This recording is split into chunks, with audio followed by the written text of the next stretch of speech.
আসসালামু আলাইকুম। গর্ভ অবস্থায় আমরা গাভীর কিভাবে যত্ন নেই সেই সম্পর্কে আজকে আপনাদের জানাবো ইনশাআল্লাহ। তো প্রথমত গর্ভ অবস্থায় গাভীর যত্ন নেওয়ার ব্যাপারে সর্বপ্রথম যে জিনিসটা আসে সেটা হচ্ছে খাবার ম্যানেজমেন্টের একটা ব্যাপার থাকে। গর্ভ অবস্থায় গাভীকে প্রচুর পরিমাণে কাঁচা ঘাস দিতে হবে। প্রতি ১০০ কেজির জন্য ৫ থেকে ১০ কেজি কাঁচা ঘাস মিনিমাম দিতে হবে। আপনি চাইলে আরো বেশি দিতে পারেন। এর পাশাপাশি আপনাকে সুষম দানাদার খাবার মানে পুষ্টিকর দানাদার খাবার দিতে হবে। বিশেষ করে আমরা যে মিক্সারটা তৈরি করি এই মিক্সারটা খাওয়াতে পারেন।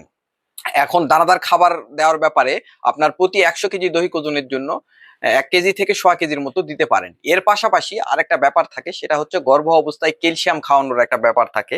এখন অনেকেই প্রশ্ন করতে পারেন যে ক্যালসিয়াম খাওয়াবো কেন? ব্যাপারটা হচ্ছে গর্ভ অবস্থায় আপনি যদি আপনার গাভীকে ক্যালসিয়াম খাওয়ান সেক্ষেত্রে আপনার প্রসবকালীন জটিলতা মানে গাভীর প্রসবকালীন যে জটিলতা এটা এড়ানোর জন্য ক্যালসিয়াম খাওয়ানো যেতে পারে। এর পাশাপাশি গাভী ও বাচ্চার হাড়ের গঠন শক্তিশালী ও মজবুত করতে আপনার ক্যালসিয়াম খাওয়াতে হবে। তারপরে আপনার আরেকটা ব্যাপার থাকে, সেটা হচ্ছে যে দুধ জ্বর বা মিল্ক ফেভারের জন্য আপনি আপনার গাভীকে ক্যালসিয়াম খাওয়াতে পারেন।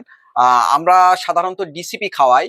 তো আমাদের বর্তমানে আমন মৌসুমের ধান লাগানো চলতেছে, আমি আসলে ডিসিপিটা নিয়ে আসতে পারিনি, যার কারণে আমরা এবারে লিকুইড ক্যালসিয়াম খাওয়াচ্ছি।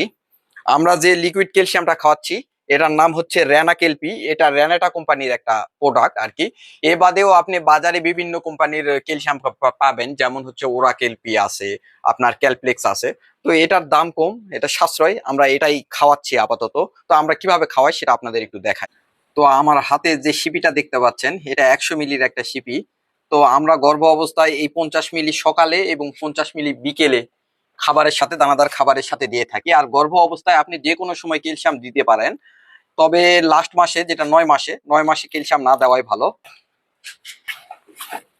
তো আজকে এই পর্যন্তই। ভালো থাকবেন, সুস্থ থাকবেন। আসসালামু আলাইকুম।